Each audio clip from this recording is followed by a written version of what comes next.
शादी करके गलती कर ली। मुझे ये बात पहले पता होती तो शायद मैंने गलती नहीं की होती। मुझे ये पहले क्यों नहीं समझ में आया। डिवोर्स हो गया, बच्चे हो गए, अब मैं क्या करूँ। एक ऐसा शब्द जिसको सुन के आजकल डर लगने लगा है। शादी जल्दी टूट जाती है, डिवोर्स हो जाते हैं, बहुत कुछ प्रॉब्लम झेलनी पड़ती है। और बच्चे होने के बाद सिर्फ बच्चों को देख के दिन काटने होते हैं। Hello friends, welcome to my YouTube channel. मैं पूजा आप सभी का स्वागत करती हूँ। फ्रेंड्स, शादी करने से पहले कुछ महत्वपूर्ण बातें, जैसे कि हमारे लाइफ पार्टनर में ऐसे कौन से गुण होने चाहिए, तो आज मैं वही वीडियो आपके लिए लेके आई हूँ। तो चले, मेरे हिसाब से एक अच्छे लाइफ पार्टनर में कौन से गुण होने चाहिए, तो आज मैं आपको वो बताने वाली। पार्टनर में यदि अच्छे गुण होते हैं तो वो एक अच्छे रिश्ते और स्थायी रिश्ते की नींव बनाते हैं। कौन से है वो, तो चलिए। सबसे पहले इम्पोर्टेंट है, क्या आपका पार्टनर जिससे आप शादी करना चाहते हैं वो एक ईमानदार इंसान है। वो हमेशा आपको सच बताता है, कभी आपसे कोई बातें छुपाता है वो। यदि ऐसा है तो आपको सोचना चाहिए। यदि वो आपसे कुछ भी नहीं छुपाता है, सब सच सच बताता है, पूरी पारदर्शिता रखता है, तो वो एक बहुत अच्छा इंसान है।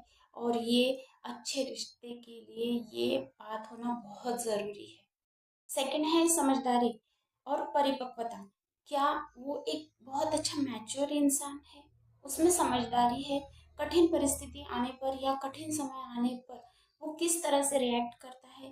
क्या वो संयम से काम लेता है या फिर वो बहुत ज़्यादा गुस्से में आ जाता है। और उसके लिए वो उस समस्या के लिए वो किसको जिम्मेदार ठहराता है, आपको, उसके परिवार को, अदर किसी को, या उस प्रॉब्लम की जिम्मेदारी खुद लेता है। उसका रिएक्शन कैसा होता है, वो हर बात को किस तरह से हैंडल करता है। नंबर 3, अच्छा श्रोता। क्या वो गुड लिसनर है, वो एक अच्छा श्रोता है। क्या वो आपकी हर बात को बहुत अच्छे से सुनता है, उसका रिप्लाई अच्छे से देता है। बोलना जरूरी नहीं होता है, जहाँ पे बोलना जरूरी है वहां पे बोलना भी पड़ता है, लेकिन एक अच्छा श्रोता होना भी बहुत जरूरी है। जिस तरह से हम आगे वाले की बात सुनते हैं और पूरा सुनने के बाद उस पर आंसर करते हैं, क्या वो भी उसी तरह से हमारी पूरी बात सुनता है, या सिर्फ वो बोलता है कि नहीं, मेरी ही सुनो, सिर्फ मेरी सुनो। फोर्थ, सकारात्मक बातचीत, पॉजिटिव कम्युनिकेशन। क्या आप दोनों में पॉजिटिव कम्युनिकेशन होता है, या फिर बात करने जाते ही वो झगड़ा करने लग जाता है, एकदम से चिढ़ चिढ़ने लगता है, एकदम से बिल्कुल गुस्से में आ जाता है। बात आप शांति से करना चाहते हैं लेकिन बात करने जाते हैं और झगड़ा हो जाता है। क्या ऐसा कुछ होता है, और आपको लगता है कि यदि ऐसा होता है तो ये रिश्ता आगे तक अच्छे से चल पाएगा। सम्मान करने वाला, नेक्स्ट पॉइंट है हमारा, सम्मान करने वाला। क्या आपका पार्टनर आपकी भावनाओं, इच्छाओं, पसंद नापसंद सभी बातों का सम्मान करता है, वो आपकी अच्छे से रिस्पेक्ट करता है। क्या वो आपकी फैमिली की रिस्पेक्ट करता है, क्या वो आपके फ्रेंड सर्कल की रिस्पेक्ट करता है।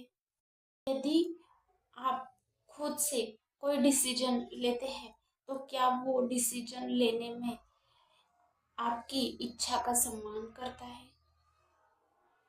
यदि करता है तो बहुत अच्छी बात है, और यदि नहीं करता है, उसको लगता है कि नहीं, ये तुम गलत, तुम्हारा सब कुछ गलत ही है, तुम ये डिसीजन प्रॉपर ले ही नहीं रही हो और मेरा ही सब कुछ ठीक है, तो फिर सोचने की ज़रूरत है।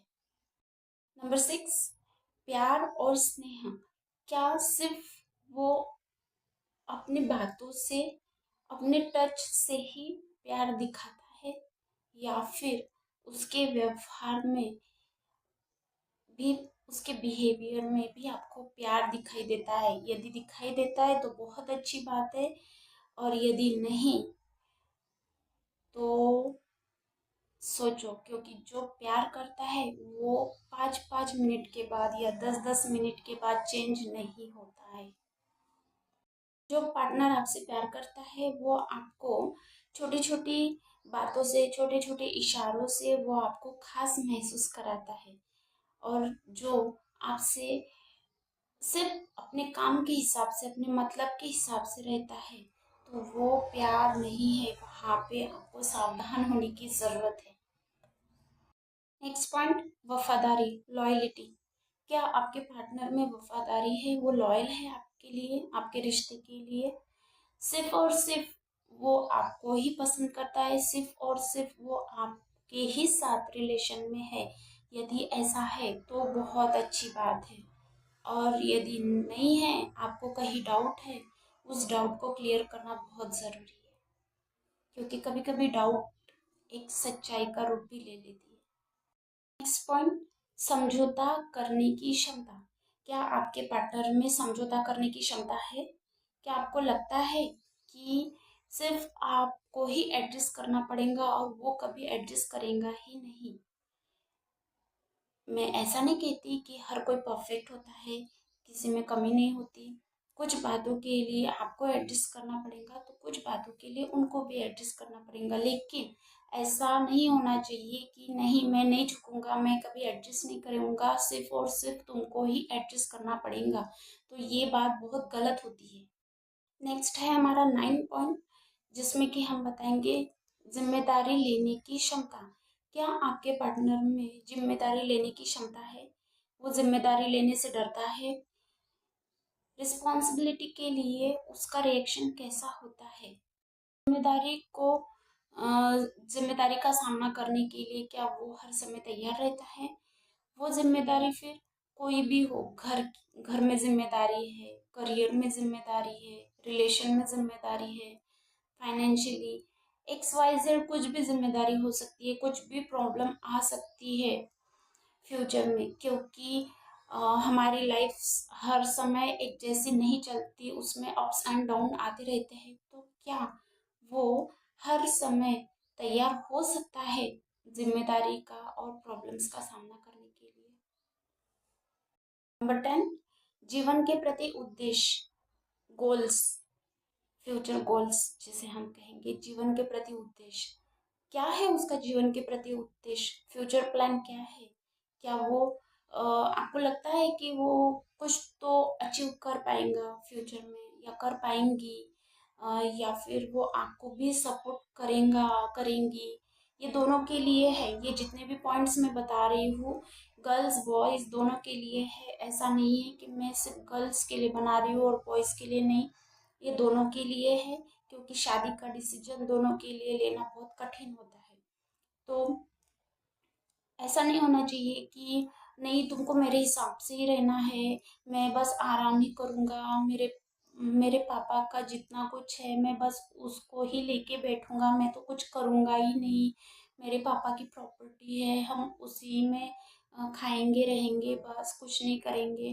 तो ऐसा नहीं होना चाहिए। यदि आपको लगता है कि नहीं, मुझे कुछ करना है फ्यूचर में, तो एक दूसरे को सपोर्ट करने वाला हो, दोनों भी।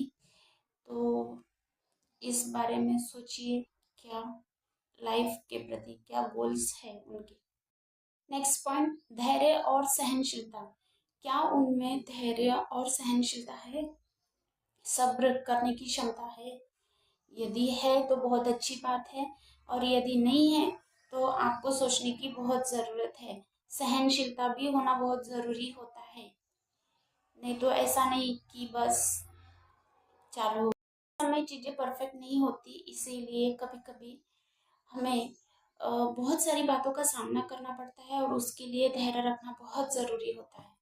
और जो धैर्यवान पार्टनर होता है वो आपकी सभी प्रॉब्लम्स और बातों को संभाल कर ही चलता है, वो संभाल लेता है सब कुछ। नेक्स्ट पॉइंट आता है पैसों को लेकर समझदारी। क्या आपके पार्टनर में पैसों को लेकर समझदारी है? क्या वो सिर्फ कमाना जानता है और खर्च करना जानता है? कमाने के साथ साथ हमें कितना खर्च करना है, कितनी सेविंग करनी है, ये भी होना बहुत ज़रूरी है। इसमें तालमेल बिठाना बहुत ज़रूरी है, नहीं तो फिर बहुत प्रॉब्लम होती है। तो फ्रेंड्स, आपको मेरे ये पॉइंट कैसे लगे? यदि अच्छा लगे, मैंने इस वीडियो में ये सब पॉइंट्स बहुत शॉर्टकट में बताए हैं। यदि आपको लगता है कि मैं इसको और अच्छे से एक्सप्लेन करके लॉन्ग में आपको डीपली समझाऊँ, तो आप मुझे वैसे कमेंट्स कर सकते हैं। और सबसे इम्पोर्टेंट, कोई भी इंसान परफेक्ट नहीं होता। ये सभी बातें एक इंसान में होंगी, ये ज़रूरी नहीं है। ये सब गुण एक ही इंसान में आपको मिलेंगे, ये ज़रूरी नहीं है। इसमें से यदि कुछ नहीं रहते हैं और ज़्यादा रहते हैं तो बहुत अच्छी बात है, वो आपके लिए बहुत अच्छा परफेक्ट लाइफ पार्टनर हो सकता है। तो लेकिन हाँ, ये सब होना बहुत ज़रूरी है। और इसमें से यदि एक दो कम है भी तो भी चल जाएगा। लेकिन बाकी डिसीजन आपका है, तो आप सोचिए। मेरा सिर्फ बताना ज़रूरी था। और कुछ एक्सपीरियंस मुझे भी आए हैं, उसी के बेस पे मैंने ये पॉइंट आपको बताए। Thank you for watching.